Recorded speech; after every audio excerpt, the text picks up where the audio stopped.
ఇప్పుడు మీ శ్రీనివాస్ నాకు తెలిసి మీ శ్రీనివాస్ గారు అంతవరకు నాకు తెలిసినంత వరకు క్యారెక్టర్ ఆర్టిస్ట్గా చాలా ఫేమస్ చేస్తూ ఉంటారు. ఆయన బేస్ వాయిస్ స్ట్రైట్గా మాట్లాడతాడు, అది ఇది అని చెప్పేసి చాలా మన ఇండస్ట్రీలో వాళ్ళు పెద్దలు మాట్లాడతారు మీ గురించి.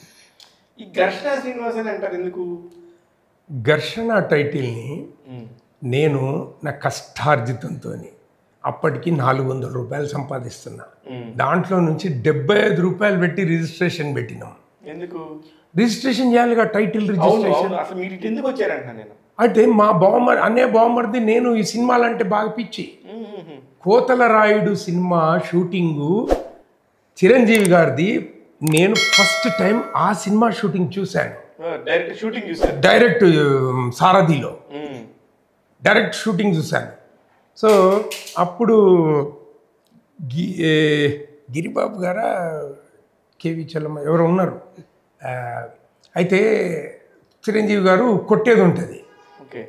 కొట్టేది ఉంటే ఆయన కొట్టేటప్పుడు నేను కొట్టినప్పుడు ఇలా అనాలి అన్నాడు. అది చూసి అరే ఇట్లాంటివి మనం కూడా చేయొచ్చు, బీజం పడింది.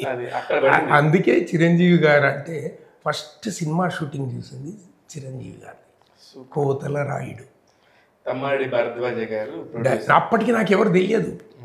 ఇప్పుడు ఆయనను చూసి నన్ను అనుకుంటారు, నన్ను చూసి ఆయన అనుకుంటారు. 100 మంది అన్న ఇప్పటి వరకు 100-200 మంది అడిగింటారు నన్ను తమ్మాడి భరద్వాజ గారు. ఎస్, అదే అందుకే గుర్తొచ్చింది. అన్నయ్య కూడా నాకు ఒకసారి చెప్పాడు, నువ్వు అనుకో నన్ను అడుగుతున్నారు శ్రీనివాస్ అని. ఆయన సినిమాలో కూడా చేశాను. అదే ఇప్పుడు నాకు తెలిసి అప్పట్లో తెలంగాణ సంబంధించిన వాళ్ళు పెద్దగా ఆర్టిస్టులు అవ్వడానికి కానీ వీటికి పెద్దగా లేరు. నాకు తెలిసి కాంతారావు గారు అక్కడ తెలంగాణ నటినట్టు ఉన్నారు. కానీ మీరు అలా వచ్చేసేద్దామని చెప్పేసి అనుకున్నప్పుడు మీకు ఓకే అనుకున్న అంశాలు ఏంటి, ఎదురు తిరిగిన అంశాలు ఏంటి? ఓకే అనుకున్నాయే ఎక్కున్నాయి. నేనేమనుకున్నానంటే అప్పటికి ప్రాంతీయ విభేదాలు లేవు. అసలు ఇక్కడ కూడా ప్రాంతీయ విభేదాల గురించి లేవు. ఎందుకంటున్నా అంటే అది బిగినింగ్. తెలంగాణ అనుకున్నప్పుడు ప్రాంతీయ విభేదాలు అప్పటికి లేవు, ఇవి మధ్యలో వచ్చినాయి. ఆ తర్వాత ఏమనుకున్నాను, ఎట్లాగూ చిరంజీవి గారి అభిమానిని, ప్లస్ తెలుగుదేశం పార్టీలో ఉన్నాను. నన్ను ఇలాగే అడుగుతూ ఒకరోజు ఇంటర్వ్యూ చేస్తూ ఒక అమ్మాయి అడిగింది, anchor, who is your godfather అని. My tongue is my godfather అన్న. స్పాంటేనియస్లీ. తెలుగులో ఆల్రెడీ ఓ సామెత ఉంది, నోరు మంచిదైతే ఊరు మంచిది అని. హూ ఈజ్ గాడ్ ఫాదర్ అంటే my tongue is my godfather. మీరు ఎవరిని ఆదరిస్తారనంటే నేను విజన్ చేసి విజువలైజ్ చేసుకొని ఎవరినైతే నేను ఆ దారిలో పోదామనుకున్నాను నేను అందరిని ఆదరిస్తా. ఒక్క గాడ్ ఫాదర్ లేడు. నాకు వేషం ఇచ్చిందంటే ఆయనే గాడ్ ఫాదర్ ఆ టైంకి. రైట్.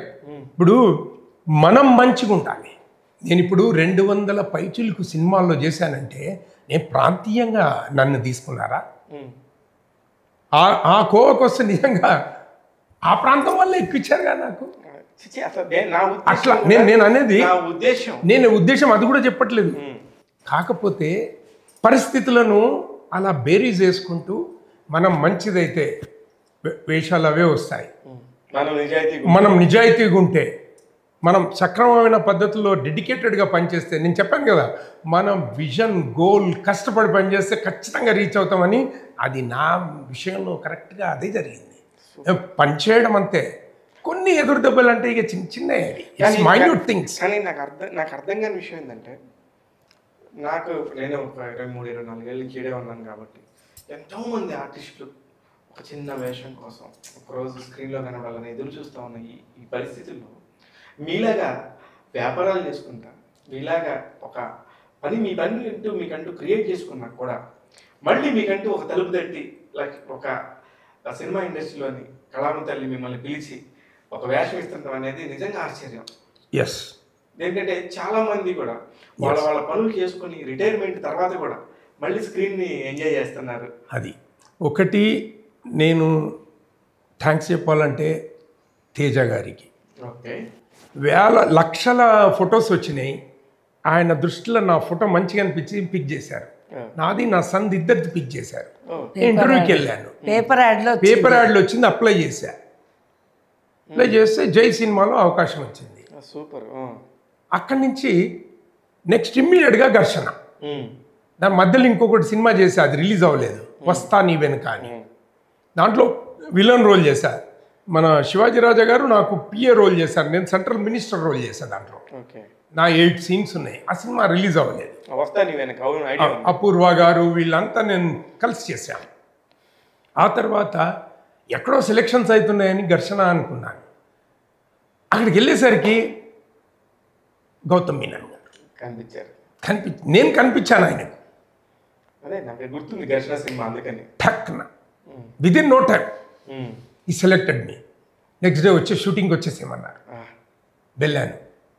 అక్కడికి వెళ్ళిన తర్వాత వెంకటేష్ బాబు గారు కమిషనర్ అనుకుంటున్నాను, ఇలా చూశాడు, పోయి పక్కకు పోయి చెప్పేశాడు ఓకే బాగున్నాడని. That's it, that is the entry. అంతే. అంటే మన ఎంట్రీ ఎగ్జిట్ ఎప్పుడో తెలియదు మనకే, అలా లిఖితం. ఎంట్రీయే, ఎగ్జిట్ ఎండ్లెస్. అంతే, మనకు తెలియదు అప్పుడు ఎగ్జిట్ ఏ టైంలో అవుతామో. అదే అదే ఆ పాజిటివ్ నోట్ ఉండాలి ఎప్పుడు. Very nice. అంటే మొత్తానికి తేజ గారి జై ద్వారా మన ఘర్షణ సినిమా ద్వారా వెంకటేష్ గారు మళ్ళీ అది రామోజీ ఫిలిం సిటీలోనే మర్చిపోయినా 15 రోజులు రామోజీ ఫిలిం సిటీలో షూటింగ్. రామోజీరావు అంటే ఇష్టము, మళ్ళీ అతని స్టూడియో దానికి తగ్గట్టు ఆ స్టూడియోలో పోయి నేను పనిచేయడం 15 రోజులు స్ట్రైట్ గా, అదొక అద్భుతమైన అనుభూతి ఆ రోజుల్లో. 85 ఆల్మోస్ట్ 2002 20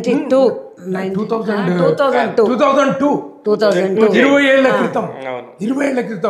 ఎందుకు అది టెంపో ఉంది కదా. రామోజీరావు గారు అంటే నిజాయితీ, చీటీలు, షూరిటీలు లేకుండా ఇవ్వరు, ప్రాంప్ట్ పేమెంట్ ఉంటుంది, ఇలాంటివన్నీ విన్నాను ఆల్రెడీ. ఆ తర్వాత ఆయన దాంట్లో చేశాము. అది చేసిన తర్వాత మళ్ళీ అది చేసిన కోలో సీరియల్, ఫస్ట్ సీరియల్ నాకు రామోజీ గారు ఈటీవీ సీరియల్. అవునా? Very nice. నాతిచరామి. ఓకే, ధన్యుణ్ణి, ఇంకేం కావాలండి. అంతే.